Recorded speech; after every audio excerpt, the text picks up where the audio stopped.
যে আশা নিয়ে, যে ভরসা নিয়ে আমাদেরকে দুনিয়ার মধ্যে সৃষ্টি করেছে, আমাদেরকে দিয়ে তো তা পালন হয় না মনে হয়েছে নাকি? আল্লাহ পাক রব্বুল আলামিন তার বান্দাকে সৃষ্টি করার কারণ হচ্ছে নামাজ, বন্দেগী, ইবাদত করা। এবং আমরা মুসলমান এই দুনিয়ার মধ্যে খেল তামাশার মধ্যে লিপ্ত। আল্লাহ পাক রব্বুল আলামিন বলেন, এই দুনিয়াটা হচ্ছে এক বেলা অথবা এক সন্ধ্যা। আমরা এইটুকু সময়ের মধ্যে কত কি করে বসি। রাসূলুল্লাহ সাল্লাল্লাহু আলাইহি ওয়াসাল্লাম বলেন, আউয়ালু মা ইউহাসাবু বিহিল আবদু ইয়াউমাল কিয়ামাতিস সালাহ। সাল্লাল্লাহু আলাইহি ওয়াসাল্লাম থেকে বর্ণিত, আউয়ালু মা ইউহাসাবু বিহিল আবদু ইয়াউমাল কিয়ামাতিস সালাহ। আল্লাহ পাক রব্বুল আলামিন সর্বপ্রথম কিয়ামতের দিন তার বান্দাকে জিজ্ঞাসা করবেন, তুই নামাজ পড়েছিলি কিনা বল। আমরা তো নামাজ পড়ি না এবং আমরা গুনাহের মধ্যে লিপ্ত। কাল কিয়ামতের ময়দানে যখন আল্লাহ পাক রব্বুল আলামিন আমাদেরকে জিজ্ঞাসা করবেন, তুই নামাজ পড়েছিলি কিনা বল, আমরা কি জবাব দিব?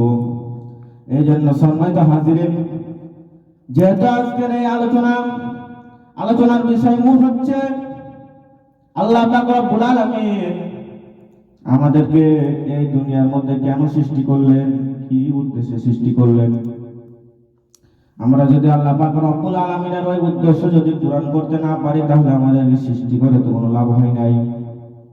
এই জন্য সম্মানিত হাজিরিন, একটি ঘরের মধ্যে ঢুকতে গেলে যেমন চাবির প্রয়োজন হয়, তেমন নামাজটা হচ্ছে বেহেশতের চাবি। রাসূলুল্লাহ সাল্লাল্লাহু আলাইহি ওয়াসাল্লাম থেকে বর্ণিত, মিফতাহুল জান্নাতিস সালাহ, নামাজ বেহেশতের চাবি। এই জন্য আমাদের সর্বপ্রথম যে আমলটি করতে হবে নামাজ।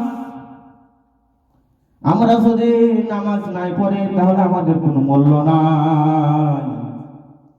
আমরা যাদের সাথে চলাফেরা করব তাদেরকে নামাজ পড়তে হবে। এক নম্বর তাদেরকে উদ্দেশ্য থাকতে হবে নামাজ। কি ভাই বলেন না কেন? এই জন্য যত আমল রয়েছে সব থেকে আমল উত্তম হচ্ছে নামাজ। আমরা নামাজ পড়ব। আপনার ছেলে মেয়ে নামাজ পড়ে না, আপনি তাদেরকে যদি শাসন না করেন, কাল কিয়ামতের ময়দানে আল্লাহ পাক রব্বুল আলামিন আপনাকে ধরবে, আপনাকে জবাবদিহি করতে হবে। এই জন্য সম্মানিত হাজিরিন, আপনাদের হাত পা ধরে আমি বলতেছি, আপনারা আজ থেকে নিয়ত করবেন যে যতদিন আল্লাহ পাক আমাদেরকে জীবিত রাখবেন, এক ওয়াক্ত নামাজ কাজা করব না। কিভাবে কথা বলেন না কেন বন্ধু ভাই? তার বান্দাদেরকে 5 ওয়াক্ত নামাজ ফরজ করেছেন। এই 5 ওয়াক্ত নামাজ যদি আমরা পড়তে পারি তাহলে 50 ওয়াক্ত নামাজের সওয়াব পাবো। সম্মানিত হাজির, নামাজ যদি আপনি না পড়েন তাহলে কাল কিয়ামতের ময়দানে আপনাকে জবাবদিহি করতে হবে। ওই জাহান্নামের আগুন কেউ সহ্য করতে পারবে না। সামান্য আমরা এই দুনিয়ার আগুন সহ্য করতে পারি না, কিভাবে আমরা ওই জাহান্নামের আগুন সহ্য করব? আমরা আল্লাহ পাকের কাছে সর্ব অবস্থায় দোয়া করব, রব্বুল আলামিন তুমি আমাকে কালিমার শহীদ মৃত্যু দান করিও। আমরা যদি বেঈমান হয়ে মারা যাই, আমাদের জন্য আল্লাহ পাক রব্বুল আলামিন কঠিন শাস্তির ব্যবস্থা করে রেখেছেন, ওই জাহান্নাম। রব্বুল আলামিন তার কোরআনে দলিল দিচ্ছেন, ফাইলাম তাফআলু ওয়া লাম তাফআলু ফাত্তাকুন নার আল্লাতী ওয়াকুদুহান নাস ওয়াল হিজারা।